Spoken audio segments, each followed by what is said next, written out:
വിഷ്ണു ഗുരുദേവോ മഹേശ്വര ഗുരു സാക്ഷാത് പരം ബ്രഹ്മ തസ്മൈ ശ്രീ ഗുരവേ നമഃ.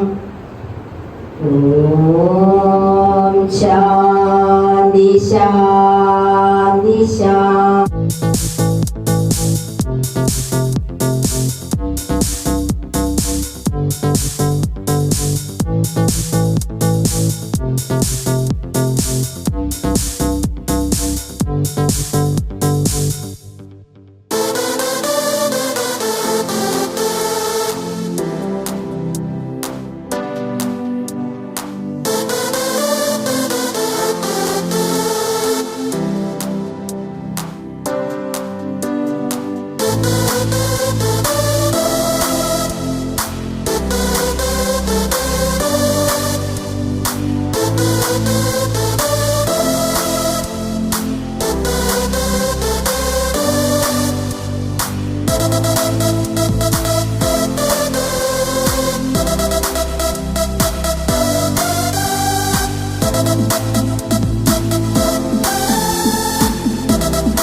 ശ്രീ അബ്ബാസ്, അതുപോലെ തന്നെ സെക്രട്ടറി ശ്രീ സോജൻ, ട്രഷറായിരിക്കുന്ന ജെയിംസ്, വേദിയിലിരിക്കുന്ന സീനിയർ സൂപ്രണ്ട് ശ്രീ ലിയോൺസൺ, എൻ്റെ ഹസ്ബൻഡ് ശ്രീ തങ്കരാജ്, അതുപോലെ തന്നെ സീനിയർ നമ്മുടെ ജില്ലയിലെ സീനിയർ മെമ്പർ എന്ന് വിശേഷിപ്പിക്കാവുന്ന ശ്രീ അൻവർ, ബാക്കി എൻ്റെ പ്രിയപ്പെട്ട സുഹൃത്തുക്കൾ,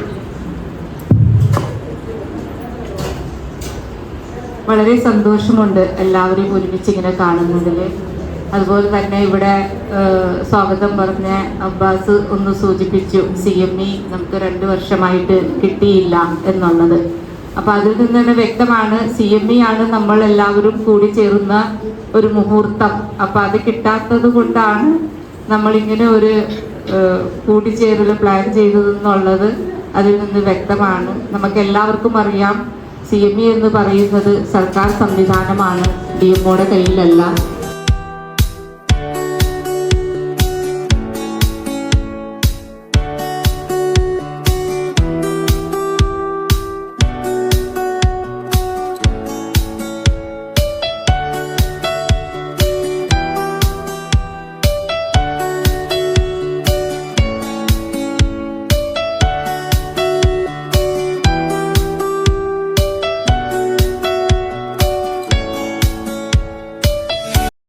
ഔപചാരികത ഒന്നും കാണുന്നില്ല.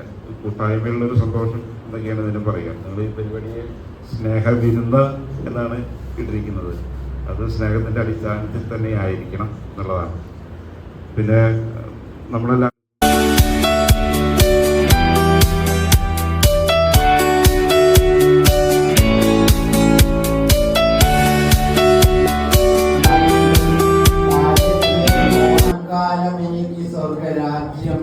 തൊടിയിലെ പൂക്കൾ പൂമുഖമുറ്റത്ത് പുഞ്ചിരിക്കുമ്പോൾ തൃക്കാക്കരപ്പനെ തൊഴുത് മാവേലിയെ കാത്തിരുന്ന നാളുകൾ.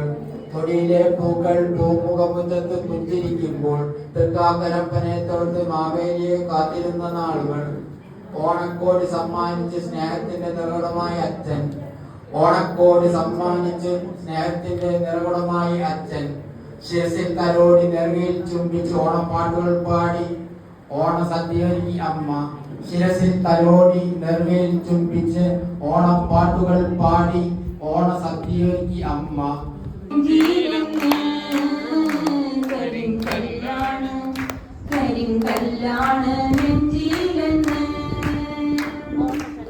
എല്ലാരും ചൊല്ലണേ, എല്ലാരും ചൊല്ലണേ, കല്യാണ നെഞ്ചിലെന്ന് കരിങ്കല്ലാണ്, കരിങ്കല്ലാണ് നെഞ്ചിലെന്ന്. ഒരു മധുരക്കിനാവിൻ ലഹരിയിലെങ്ങോ പുറമുള്ള പൂവിരിഞ്ഞു. അതിലായിരം ആശകളാലൊരു പൊൻവല നെയ്യും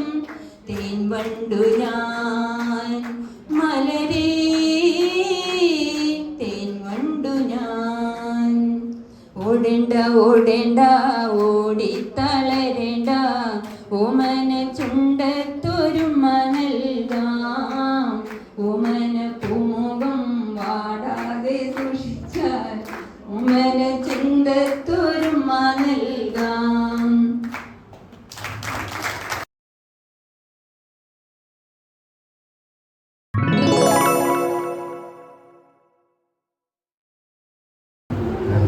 കൂടിയിരിക്കുന്ന എല്ലാ അറ്റൻഡേഴ്സ് എല്ലാവർക്കും എൻ്റെ സ്നേഹം പറഞ്ഞ നന്ദി പറയുകയാണ്.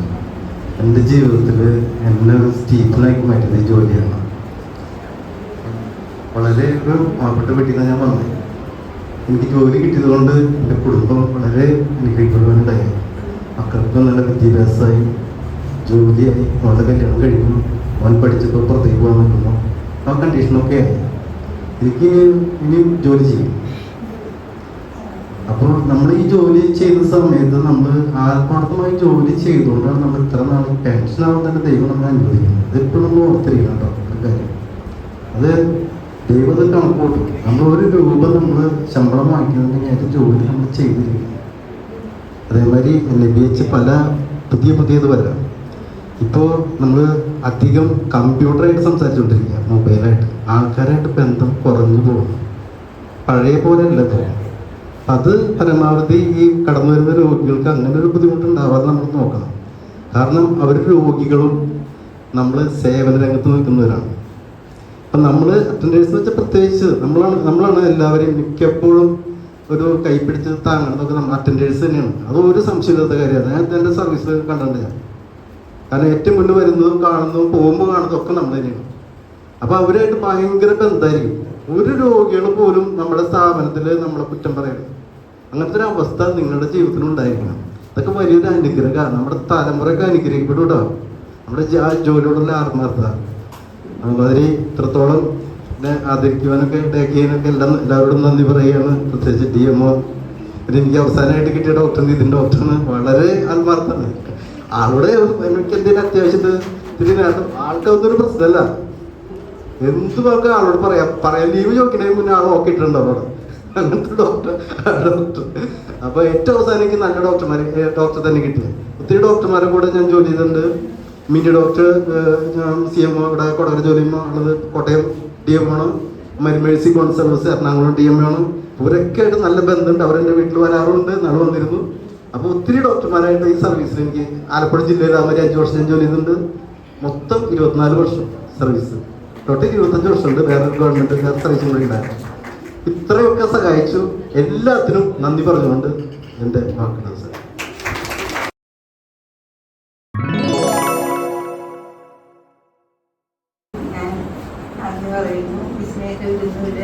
ഒരുക്കിയത് ആദ്യമായിട്ടാണ് ഞാൻ വരുന്നത്. 27 വർഷത്തെ സേവനത്തിന് ശേഷം ആദ്യമായിട്ടാണ് ഇങ്ങനെ ഒരു സ്നേഹം കൂട്ടായ്മ ഉണ്ടായത്. അതിന് സന്തോഷിക്കുന്നു. അതിൽ DM പങ്കെടുത്തതിനും ഹസ്ബൻഡ് പങ്കെടുത്തതിനും സന്തോഷമുണ്ട്. പിന്നെ ലിയോൺസിൻ സാറ് 2001 ഞാൻ ചെല്ലപ്പുഴ DM ഓഫീസിലുണ്ട്. അന്നെല്ലാവരും ലിയോൺസൻ എന്നാണ് വിളിച്ചിട്ട്. ഇപ്പം മാറിയല്ല, അതുകൊണ്ടായിരിക്കണം എല്ലാവരും ഇങ്ങനെ ലിയോൺസൻ സാറെ ബഹുമാനിക്കുന്നത് കൊണ്ടായിരിക്കും അടുത്തേക്ക് ചെല്ലാത്തതെന്നാണ് എൻ്റെ വിശ്വാസത. ഞങ്ങൾക്ക് ലിയോൺസൻ എന്ന് പറഞ്ഞ ആ സമയത്തൊക്കെ ജോലി ചെയ്യുന്ന ശേഷം എല്ലാവർക്കും സുലോചന കാണുമ്പോഴത്തേക്കും നമുക്ക് എല്ലാവർക്കും തോന്നുന്നുണ്ട് 56 വയസ്സ് വളരെ കുറവാണ് അല്ലേ? ശരിക്കും ഒരു 70 വയസ്സ് തന്നെ കുറവാണെന്നുള്ളതാണ് സുലോചനയെ കാണുമ്പോഴത്തേക്കും തോന്നുന്നത്. ഒരു 10 വർഷം കൂടി സർവീസ് PTSകാർക്കും നമ്മൾക്കും ഒരു 10-30 വർഷം കൂടി ഒന്ന് നീട്ടി തരണം എന്ന് നമുക്ക് എല്ലാവർക്കും തോന്നി പോകുന്നുണ്ട് അല്ലേ? എന്തായാലും അത് തീർച്ചയായും അവരിവിടെ ഇന്ന് വളരെ പ്രസന്നവതിയായിട്ടും അതുപോലെ തന്നെ സിദ്ദിഖാണെങ്കിലും ഇവരിയ്ക്കുമ്പോഴത്തേക്കും സ്റ്റീഫൻ ആണെങ്കിലും ഇവിടെ ഇരിക്കുമ്പോഴത്തേക്കും നമ്മൾക്കറിയാം ആ ഒരു പ്രവർത്തനം അവർ സ്ഥാപനത്തിലും എത്ര ചുറുചുറുക്കോടെയായിരിക്കും അവർ കാര്യങ്ങളൊക്കെ നേടിയെടുത്തത്. നമുക്കിപ്പം രണ്ടുപേരുടെയും പറഞ്ഞ പോലെ അവരുടെ പ്രവർത്തനങ്ങൾ വളരെ മികവുറ്റയായിരുന്നു എന്നും അവർക്ക് ഇനിയും ഭാവി ജീവിതത്തിൽ എല്ലാ സന്തോഷങ്ങളും നേർന്നുകൊണ്ട് നിങ്ങളുടെ കൂടെ ഒരു കുടുംബാംഗമായിട്ട് കണക്കാക്കുകയും ഈ പ്രോഗ്രാം വളരെ ഭംഗിയായിട്ട് നടക്കുന്നതും എല്ലാവരുടെ മുഖത്തുള്ള സന്തോഷവും ചിരിയും തന്നെ നിങ്ങൾ പരസ്പരം തമ്മിലുള്ള ഒരു കൂട്ടായ്മ വളരെയധികം നല്ലതാണ്. അപ്പോ എന്റെ ഇതിൽ നിങ്ങൾ തന്നെ ഒരാളായിട്ട് ക്ഷണിക്കുകയും ഇവിടെ നിങ്ങൾ അംഗീകരിക്കുകയും ചെയ്തതിന് ഞാൻ നിങ്ങളോട് നന്ദി